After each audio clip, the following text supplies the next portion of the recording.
기도하는 사람에게 하나님 가까이 가주십니다. 내가 기도하면 나에게 가까이 와줍니다. 그럴 수밖에 없잖아요. 기도는 믿음의 발로이기 때문에 영적인 호흡이자 하나님과의 소통의 방법입니다. 기도를 위해서 손을 모으는 그 순간 하나님의 시선은 나를 향해 옮겨지고 내 앞에 하나님의 모든 발걸음이 멈춰지는 듯한 느낌을 갖게 됩니다. 우리가 제대로 기도하게 되면 우리의 마음이 하나님을 향해 열리게 됩니다. 때로는 하소연하듯이 막 기도할 때가 있습니다. 억울해서, 너무 힘들어서, 너무 고난당해서 하나님 앞에 우리가 기도할 때가 있습니다. 이런저런 이유로 우리가 하나님 앞에 기도합니다. 그럴지라도 우리는 기도함으로 말미암아서 내 어떤 억울한 사정이 있든지 무엇이 있든지 하나님 앞에 기도하는 순간은 벌써 하나님을 향해 내 마음이 나오고 있는 그 순간이라 이 말입니다.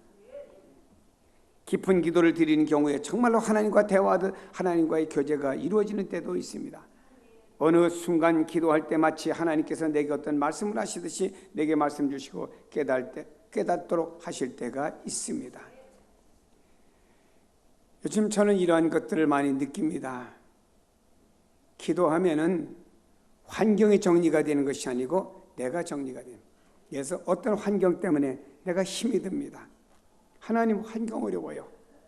좀 해결해 주세요 라고 기도하면은 환경이 해결되기보다는 내가 정리가 되어져요. 내 어려웠던 이 마음이 정리가 되어집니다. 어떤 누구가 참 싫고 밉습니다. 하나님 누가 믿고 싫어요 라고 기도했다고 가정해 봅시다. 그러면요 그 사람과의 관계 문제 해결보다 먼저 내 마음속에 미움이 사라지고 내가 정리가 되어지는 겁니다.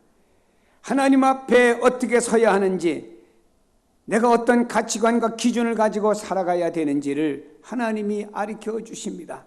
여기서 하나님과 친밀할 수 있는 모습을 가지게 되고 하나님께 더 나아가 가까이 다가갈 수 있고 하나님 다가오시고 하나님과 교제하는 친밀함을 이루게 됩니다. 그래서 어떤 데 깊이 이런 상황 속에서 주님하고 부르기만 해도 우리 안에서 주님이 그래 내가 너를 안다 하고 뭔가 응답하는 확신을 갖게 될 때, 그때 우리는요 주님과 함께 교제한다는 이 자체 속에 얼마나 기쁨과 감격이 있는지 누구도 말로 형용할 수 없어요. 체험하는 사람밖에 모릅니다. 하나님을 의지하세요. 그 방법을 기도의 방법을 통해서 가르쳐 주님 말씀, 너희가 내 이름으로 무엇을 구하든지 내가 시행하리라. 구하라, 찾으라, 두드리라. 기도 외에는 이런 능력이 나타나지 아니한다. 세상을 이기고 싶으냐, 내가 이 모든 것에서 헤어나고 싶으냐, 기도하라. 어떤 슬럼프에 빠져가지고 헤어날 길이 없습니까? 사람에게, 세상에게 SOS를 치지 마시고 주님 하고 주님께 기도를 통해 SOS를 치면 주님께서 우리에게 개입하시고 역사하셔서 아름다운 역사를 이룹니다. 범사에 주님을 온전히 의지하시기를 주의 이름으로 축복합니다. 우리는 하나님을 가까이 하는 방법이요 성결하게 하는 것입니다. 본문에 이렇게 말씀합니다. 죄인들아 손을 깨끗이 하라. 두 마음을 품은 자들아 마음을 성결하게 하라. 하나님 거룩하신 분입니다. 그러면 하나님 우리에게 이렇게 말씀하고 있죠. 내가 거룩하니 너희도 거룩해져라. 하나님과 관계가 없을 땐 상관이 없지만 하나님과 관계 있는 사람들은 하나님 앞에서 거룩해야 됩니다. 거룩하신 하나님 앞에 나가려고 우리도 거룩하지 않으면 안 된다고 합니다. 그런데 하나님께서 우리에게 거룩하시는 길을 열어주셨어요. 이렇게 말씀합니다. 먼저 손을 깨끗이 하라. 여러분 사람들이 음식을 먹기 전에 먼저 손을 닦지 않습니까? 또 아이들이 학교 갔다 오면 엄마가 뭐라지? 예, 손 씻어. 그리고 손 씻고 난 다음에 뭘 주지요? 이것은 뭔가 그 손의 병균이 얼마나 있기 때문에 그것도 있지만 손을 씻음으로 인해서 내 마음의 깨어남을 느끼게 되는 거죠. 여기 성경에 보면은 손을 깨끗이 하라고 하는 말은 구약 성경에 보면 이스라엘 백성들이 의식적으로 자기의 더러움을 씻어내는 그 의미로다가 의식적으로 행하는 것이 손을 씻는 것이었습니다. 현재 잘못됨을 나는 회개하며 고칩니다 하는 마음을 가지고 손을 씻었습니다. 특별히 구약의 이스라엘 백성들은 하나님 앞에 나갈 때 정결하게 하는 예식이 있었습니다. 그 중에 하나가 손을 씻는 방법도 있었고요. 제사장들이 제사를 집례하기 전에 먼저 목욕을 합니다. 그리고 나서 제사를 지내야 한다. 목욕한다고 해서 뭔가 달라지겠습니까? 그러나 목욕하면서 자기 자신을 정결케 하고 난 다음에 하나님 앞에 제사를 집례한다는 의미를 가지고 그리고 나서 제사를 집례했습니다. 이스라엘 백성들이 시내산에서 율법을 받기 전에 모세를 통해서 이스라엘 백성들이 말했습니다. 이스라엘 백성들아, 너희들은 율법 하나님의 말씀을 받기 전에 먼저 옷을 빨아라. 여러분, 옷을 빤다고 하는 것은 성결케 하는 하나의 의식입니다. 성결케 하는 의식으로 옷을 빨아라 그랬습니다. 그리고 나서 옷을 빤 다음에 하나님께 그들에게 하나님의 말씀, 율법을 주신 것이죠. 이스라엘 백성들은 정결케 하는 그례가 있습니다. 다른 집에 들어가거나 그 집 식구들도 밖에 외출했다가 자기 집에 들어갈 때는 언제나 집 앞에 있는 그 돌항아리에서 물을 퍼가지고 손 닦고 발을 닦습니다. 그래서 우리가 신약의 예수님께서 첫 번째 이적을 가나의 혼인잔치집에서 행하셨는데 그 돌항아리에 물을 퍼보라. 그 집에는 돌 몇 통 드는 돌항아리가 6개가 있다고 그랬죠. 바로 이 돌항아리가 그 집에 들어갈 때 손과 발을 닦는 물이었다 이 말입니다. 이것 남의 집에 들어갈 때는 손과 발을 닦고는 그 집에 들어가는 게 하나의 관습이 되었죠. 그래서 요즘에 우리 반은 종교를 달리하고 있습니다만 모슬렘 사람들이 이렇게 머리 땅에 대고 기도하기 전에 성전에 올라갈 때 꼭 성전의 수도문에서 손과 발을 씻고 올라가죠. 그들은 5번 올라가면 5번 꼭 손 씻고 발 씻고 들어가죠. 자, 이것이 구약의 이스라엘 백성들의 관습들이었습니다. 그렇다고 하면요, 우리가 여기 손을 깨끗이 한다고 하는 것은 하나님 앞에서 정결하게 나갑니다는 의미로다가 손을 깨끗이 하라 이 말입니다. 근데 여러분, 우리 사람들이 하나님 앞에 나갈 때 보면 다 완벽해서 나가는 사람 누가 있습니까? 부족하잖아요. 그래서 우리에게 마치 옷을 빨듯이 우리는 어떤 것이 회개하는 삶을 살아야 됩니다. 하나님, 잘못은 내가 했습니다. 마치 내가 옷을 빠는 것처럼 내 손을 씻는 것처럼 주님이 나를 위해서 십자가에 진 그 십자가의 보혈로 나를 씻어주시고 옷을 빨듯이 나를 정결케 하여 주옵소서. 회개하는 삶을 살고 회개하며 하나님 앞에 나갈 때 하나님께서 이런 사람을 예수 그리스도의 보혈을 통해 보시고 우리를 성결하게 받아주는 거예요. 이렇게 보면 됩니다.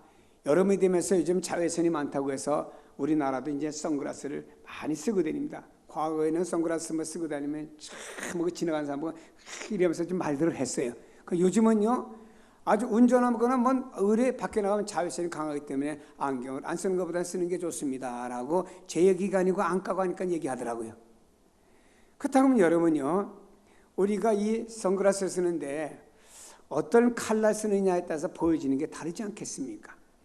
오늘 우리가 예수님의 보혈로 우리가 씻음 받은 사람은요, 하나님께서 우리를 볼 때 그냥 보지 아니하시고 예수 그리스도의 보혈을 통해서 우리를 보기 때문에 부족한 우리들이지만 그 안에서 옷이 빨아지고 손이 깨끗해지고 죄로부터 용서를 받고 이렇게 성결함을 입은 사람들이 하나님 앞에 가까이 나갈 수 있는 줄로 믿기를 바랍니다. 여러분요, 우리 모두 다 정결하고 무결점해야만이 하나님 앞에 가까이 나갈 수 있고 하나님 이런 사람만 가까이 하신다고 하면 누가 하나님 앞에 나갈 수가 있겠습니까? 글쎄 여기 한 5분 계실는지 몰라. 그러나 여러분, 하나님께서 우리 마음이 부족하지만 주님 부족해요, 회개합니다 할 때 그 하나님 우리를 다가오시는 겁니다. 시편 34편에 말씀합니다. 여호와는 마음이 상한 자를 가까이 하시고 중심에 통해한 자를 구원하신다. 하나님께서는 마음이 상한 자, 하나님 내가 잘못했어요, 부족합니다, 내가 범죄했습니다, 이런 잘못된 생각을 가졌습니다 라고 그 마음을 상하게 한다고 하는 걸 회개하는 자를 하나님이 가까이 해주신다. 다윗이 완벽한 사람이 아닙니다. 그도 인간이기 때문에 인간의 냄새가 났고 인간이기 때문에 잘못을 범한 사람이었어요. 그러나 자기 잘못에 대해서 선지자 앞에 변명하거나 부인하지 않았습니다. 우리는 뭐 누가 나의 부족을 얘기하면 변명하고 부인하고 내가 합리화시키려고 했었지. 그러나 다윗은 그러지 않았습니다. 맞습니다. 내가 죄인입니다. 자복했습니다. 상한 마음, 통해한 마음 그대로 내놓았습니다. 하나님께서는 이런 다윗을 통해서 당신의 역사를 이루겠다고 위대한 왕으로 삼겠다고 하나님이 선포하셨습니다. 내 마음에 합한 자라. 다윗아, 난 너를 만나니까 내 마음에 합한 자라. 엄청난 은혜고 엄청난 축복인 줄로 믿습니다. 사랑하는 여러분, 있는 모습 그대로 내 모습 이대로 하나님 앞에 내놓으세요. 가정이든 어디든, 하나님, 지나고 보니 내 부족이네요. 지나고 보니 내 잘못이네. 나는 형제 눈에 티를 빼라고 했고 돌아보니 내 속엔 들보가 있네요. 보니까 나는 저 강아지가 겨 묻었다고 놀래댔더니 나는 똥 묻은 강아지네요. 이렇게 우리는 스스로를 보는 게 좋은 겁니다. 그리고 우리 안엔 두 마음을 품고 있으면 버려야 됩니다. 두 마음을 품는 자들아 마음을 성결하게 하라 그랬습니다. 두 마음이라고는 뭐죠? 찰스 해턴 스펄천이라는 분은요, 우리에게 두 손님이 찾아오는 걸로 비유했습니다. 두 손님이 찾아오는데 두 손님이 서로 대립관계입니다. 어떤 손님이냐? 한 분은 그리스도이시고 한 분은 사탄입니다. 이 두 분 중에 두 분이 아니지, 사탄은. 예수님만 생각하다 보니까 예수님과 사탄 둘 중에 영접하라고 하면은 그 사람이 누구를 영접하겠냐? 누굴 영접? 만일 우리의 생각하지 않고 우리가 사탄을 저 지하실 방에서 접대한다고 하면은 그리스도는 우리 집 거실에 계시다가 떠나갈 것이다. 그렇습니다. 두 마음을 안 되죠. 지킬 박사와 하이든 안 되죠. 어떤 집사님이 신방 갔더니, 목사님, 저희 이사 가야 되겠어요. 목사는요, 교인들이 이사 간다고 하면요, 그때 제 안에서 고무자동차 소리가 납니다. 덜거덩 덜거덩. 저 집사님 또 왜 이사를 간다고 그럴까? 가도 가까이 나이가 있는데 멀리 가면 안 되는데 하고 생각이 듭니다. 그래서 어디로 갑니까? 했더니 저희 교회로 가요. 그래서 내가 어느 교회 사찰 집사로 갑니까? 아니, 그게 아니에요. 성향교회로 갑니다. 우리 교회 뭐 전세는 월세 주는 방도 없는데 어떻게 교회로 이사로 오세요? 그분이 하는 말이, 목사님, 우리 남편 교회에서 볼 땐 천사지요. 에이, 집에 오면 안 천사입니다. 폭군입니다. 그래. 내용은 내가 모르겠어. 그분이 앉아 계신지도 모르겠어요. 내가 그냥 하는 거예요. 여러분, 뭔가요? 두 얼굴이죠. 지킬 박사와 하이드가 되겠죠. 사랑하는 여러분, 우리는 두 마음이라는 건 나눴다고 하는 겁니다. 믿음과 불신, 선과 악, 옳고 그름, 교차되는 속에서 사람이 갈등하고 헛갈려 하잖아요. 두 마음으로 하나님께 가까이 갈 수가 없습니다. 오직 하나님 뜻에 맡기고 내 주의 뜻대로 하시옵소서 하며 그분께 나가는 사람이 가까이 나가는 사람이고, 바로 성결케 하는 마음을 가진 사람입니다. 하나님이 구하시는 제사는 상한 심령이지 완전한 것을 구하는 것이 아닙니다. 상하고 통해하는 심령을 하나님은 멀리하지 않습니다. 성결한 마음으로 나오는 사람 하나님이 가까이 하십니다. 하나님께서 말씀합니다. 그러므로 너희들은 스스로 슬퍼하며 애통하며 울지어다. 너희 웃음을 애통으로, 너희 즐거움을 근심으로 바꿀지어다. 우리가 삶 속에 웃을 일이 많지만 나의 부족을 바라볼 때는 애통하는 사람이 되잖아요. 성경에 애통하는 사람은 복이 있나니라고 말씀하지 않았습니까? 이렇게 오히려 내가 스스로 죄 때문에 슬퍼하고 애통하고 울고 우리가 웃을 일도 애통으로 바뀌어진다고 하면은, 우리 안에 즐거워할 일도 오히려 나의 부족 때문에 근심으로 바꿔진다라고 하면, 이런 사람에게 하나님께서 가까이 하신다고 말씀하는 줄로 믿습니다. 사랑하는 여러분이 먼저 하나님과 가까이 하기 위해서는 말입니다, 먼저 자신을 깨끗이 하는데 내 스스로가 깨끗해질 수가 없습니다. 예수 그리스도의 보혈로 목욕하시고 깨끗과 정결함을 입는 성도가 되기를 바랍니다. 다음에 성경은 말씀합니다. 하나님 가까이 하는 방법이 뭐냐? 겸손히 주님 앞에 자기를 낮추는 겁니다. 우리가 신구약 성경에 보면 교만에 대해서는 여러 가지로 표현했대요. 교만한 자는 하나님 물리치신다. 교만한 자 하나님 미워하신다. 교만한 자는 패망의 선봉이다. 넘어짐의 앞잡이다. 하나님께서는 교만한 사람은 그 집을 내가 헐어버리겠다. 무서운 말씀이 교만과 함께 연이어서 쫙 기록이 되었습니다. 사랑하는 여러분, 하나님께서는 우리를 겸손한 자. 성경 말씀하면 주 앞에 낮추라 그리하면 주께서 너를 높이시리라.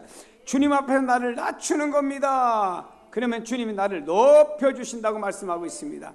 하나님은 자신의 무지함과 무능함을 인정하고 하나님 앞에 마음을 낮추고 나오는 사람을 매우 좋아하십니다. 다윗은 하나님 앞에서 종종 자기 자신 사용한 언어가 이것이에요. 다윗은 이스라엘 2대 임금입니다. 대단한 사람입니다. 요즘 우리로 말하면 다윗이 한마디 하면 산천초목도 그냥 벌벌벌 떠는데요. 어떤 분이 그런 얘기 하는 거 들었어요.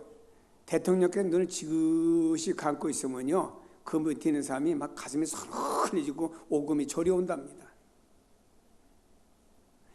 여러분, 이런 다윗이 말이면 종종 사용한 언어가 뭔지 압니까? 인자가 무엇이간데, 인자가 무엇이간데, 내가 무엇이간데, 나는 하나님 앞에 아무것도 아닙니다. 그런데 하나님께서 나 같은 죄인을 어찌 이렇게 사랑하시고 내게 은혜를 베풀어 주십니까?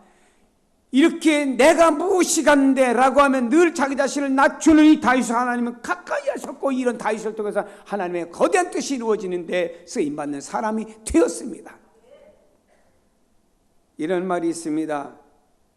자기를 높이 평가하는 사람은 불평이 끊일 날이 없습니다. 그러나 자기를 낮추는 사람은 범사에 감사할 수 있는 저력을 지니게 됩니다. 그렇습니다.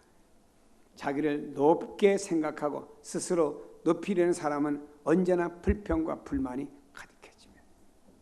내 주관적인 고집, 주관적인 판단을 가지고 이것이 나의 신앙과 나의 삶과 나의 사명의 주인이 되어가지고 삽니다.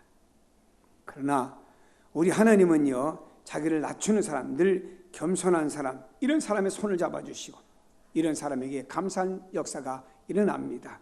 사도 바울을 보세요. 사도 바울은요, 당대에 공부도 많이 했고 로마의 시민권도 가졌고 이스라엘 백성 중에 참 대단한 사람이었고 율법으로 대단한 사람이었습니다. 그러나 그가 주님을 만난 다음에 자기 자신에 대해서 이렇게 말했습니다. 나는 죄인 중에 괴수라. 죄인 중에 우두머리라. 바울이 가는 곳마다 병든 자가 일어나고 바울이 가는 곳마다 죽은 자까지 심지어는 살아나는 위대한 사도 바울이었습니다. 그러나 나는 죄인 중에 괴수라 그랬어요. 나는 핍박자의 포용자의 만삭되지 못하여 난 자와 같은 나의 모습이다. 그러나 내가 은혜를 입었다. 그런데 나에게 육체에 가시가 있다. 여러 질병이 있다고 그랬습니다. 그래도 불구하고 그는 그 질병도 은혜로 받아들였습니다. 잘못 때문에 하나님, 내가 말이에요, 다른 사람 병 고치는데 왜 내 병 못 고칩니까? 다른 사람이 볼 때 날 보고 자기 병이나 고치지 뭐 남의 병 고친다고 저러냐 이렇게 말할 것 아닙니까? 내 병 좀 고쳐주세요 이렇게 말할 수 있잖아요. 그러나 바울은 그러잖아요. 하나님, 내게 자족하라고 주신 가신 줄 알고 이 병 감사합니다. 병 감사해요. 질병을 가지고 감사한 사람이 바울입니다. 그리고 자족했습니다. 그는요 자기 위치가 높았음에도 불구하고 낮추었고요. 그는 공부를 많이 했음에도 불구하고 안 배운 자처럼 로마의 시민권을 가졌지만 권리를 그는 주장하지 않았고 항상 자기 자신을 있으면서도 없는 척하고 살아간 사람이 바울이었습니다. 이런 바울이 주님 동행하며 가는 곳마다 주님의 놀라운 역사가 바울을 통해서 나타난 줄로 믿습니다. 그렇습니다. 이렇게 살아가십시다. 어떻게 살아간 따라합시다. 하나님, 저는 부족합니다. 이러고 살아가세요. 그게 편한 거예요. 내가 누군데 하고 어깨가 올라가기 시작하고 그때부터 목 뒷목이 뻣뻣해지기 시작하고 이상해지고 내 감정도 안 좋아집니다. 하나님, 나 부족합니다. 내가 죄인인데 내가 무슨 말을 하오리까? 주 앞에서 자기를 낮춰보세요. 그럼 주님께서 이러한 사람을 높여주실 줄로 믿습니다. 그런데 성경은요, 하나님을 가까이 하는 자에게 이렇게 말씀했습니다. 하나님께 가까이 하면 내게 복이라. 내가 주 여호와를 나의 피난처로 삼아 주의 모든 행적을 전파하리이다. 하나님을 가까이 하니까 내가 복받았습니다. 내가 주님을 피난처로 겸손히 의지했더니 내가 복받았습니다. 그래서 주신 복이 너무 많아요. 그러니까 다른 사람에게 나의 모든 행적 가운데 이렇게 하나님 복 주었다고 하는 걸 전파, 간증하도록 만들어주신다고 약속을 했습니다. 하나님께 나와 가까이 하기 때문에 내가 복이 있죠. 내가 하나님과 친밀함을 가지고 살아간다고 하는 게 얼마나 복인가요? 하나님은 죄인인 나를 감히 가까이 다가갈 갈 수 없는 존재였습니다. 이사야는 하나님의 영광만 뵙고도 오라 나여 망하게 되었도다라고 고백했는데 이 하나님께서 죄인인 나를 가까이 오게 해주었어요. 그리고요, 가까이 오는 정도가 아닙니다. 나를 하나님의 자녀, 너는 하나님의 아들이다, 너는 하나님의 딸이다, 이 권세를 주셨습니다. 감사하지요? 누구든지 예수 그리스도를 믿는 모든 사람들이 하나님의 자녀가 되는 권세를 주신 줄로 믿습니다. 하나님의 자녀가 되었고요, 하나님을 가까이 하는 사람에게는 내가 하나님의 자녀의 권세가 임했다고 하는 걸 하나님 가까이 있는 사람 더 많이 느끼고요, 이 권세를 받았음에도 불구하고 멀리 있는 사람들은 아직까지 영적인 궁핍함 속에 살아갈 수밖에 없는 것입니다. 그런가 하면요, 왜 우리가 복이냐? 하나님께서는 하나님 가까이 있는 여러분을 통해서 하나님의 일, 하나님의 뜻을 드러내십니다. 성경에 하나님께서 아브라함에게 이렇게 말씀했어요. 아브라함아, 여호와께서 이르시되 내가 하려고 하는 것을 아브라함 너에게 숨기겠느냐? 다시 말해 하나님께서 아브라함에게 찾아가셔서 아브라함아, 저 소돔과 고모라 성 있지? 죄가 너무 가득 차 내가 심판할 거야. 다른 사람에게는 숨겼어. 소돔성 사람은 아직도 몰라. 그러나 내가 너에게는 숨기겠느냐? 너에게는 그 사실을 알려주겠다. 알려주었습니다. 하나님께서 아브라함에게는요, 하나님이 하시려고 하는 일을 알려주셨습니다. 이러고 나니까 아브라함이요, 큰일 났어. 그 소돔과 고모라 성에 자기 조카 롯이 살잖아요. 하나님 거기 의인이 50명이 40명이 30명이 20명이 10명이 있으면 멸망하지 않겠습니까? 여기는 아브라함은 그래도 작은 맥시모로 볼 때 그래도 의인 10명 있는 줄로 알았습니다. 그러니까 의인 10명이 없어서 소돔성을 멸망받고 말았지요. 여러분은 하나님 가까이 하는 사람 아브라함에게 하나님께서는 하나님의 계획, 일을 나타내 주셨습니다. 이 지금 마지막 시대라고 우리는 부르고 살고 있습니다.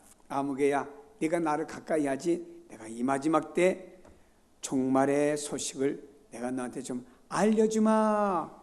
그러면 얼마나 그 사람이 행복하겠습니까? 왜 우리가 복되지요? 하나님께서 기도의 응답을 주시는 게 구체적이에요. 하나님께서는 자기의 간구하는 자, 진실하게 간구하는 자에게 모든 걸 주신다고 약속했죠. 응답입니다. 기도는 허공을 치는 게 아닙니다. 하나님께서 내 기도를 들어주시겠다고요. 사람도 잘 들어주지 않는데, 사람한테 아무리 부탁해도 외면하는데 하나님은 들어주신다고. 그게 복인 줄로 믿습니다. 여름입니다. 덥지요? 갈 때 많죠. 피서 가셔야지요. 또 친밀한 사람들하고 또 가족들하고 피서 가시고 좋은 시간들 가지세요. 그러나 중요한 것은 하나님과 여러분이 얼마나 친한가를 보세요. 여러분 하나님과 얼마나 친한가를 스스로 한번 보세요. 나는 하나님과 얼마나 친할까? 모든 사람들이 하나님과 친밀하게 관계를 갖고 살아가기를 하나님은 원하고 있어요. 먼저 그분이 다가와서 내 손을 잡아주셨고 나를 붙들어 너는 죄악된 자리에서 일어나라. 너는 이제부터 내 자녀가 되었다. 그럼 그 다음에는 우리가 하나님과 가까이 하면서 그 하나님과 깊은 교제를 나눠야 될 거 아닙니까? 그 하나님을 의지하면서 성결하게 살면서 우리의 손을 씻고 잘못된 삶을 회개하면서 그 안에서 두 마음을 버리고 우리 연약함을 알고 겸손히 그 앞에 낮추며 나아갈 때 하나님께 우리를 받으십니다. 그리고 우리를 통해서 이 시대 역사의 주인으로 살아가도록 만들어주시고 이러한 삶이 우리의 복된 삶의 내용들인 줄로 믿습니다. 하나님을 가까이 하는 것 자체가 복입니다. 어떻게든지 하나님 가까이 하려고 애쓰세요.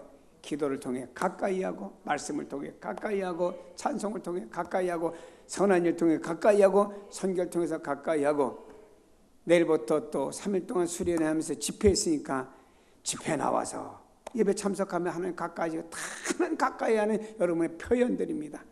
하나님 가까이 하시는 여러분 다 되기를 예수님의 이름으로 축복합니다.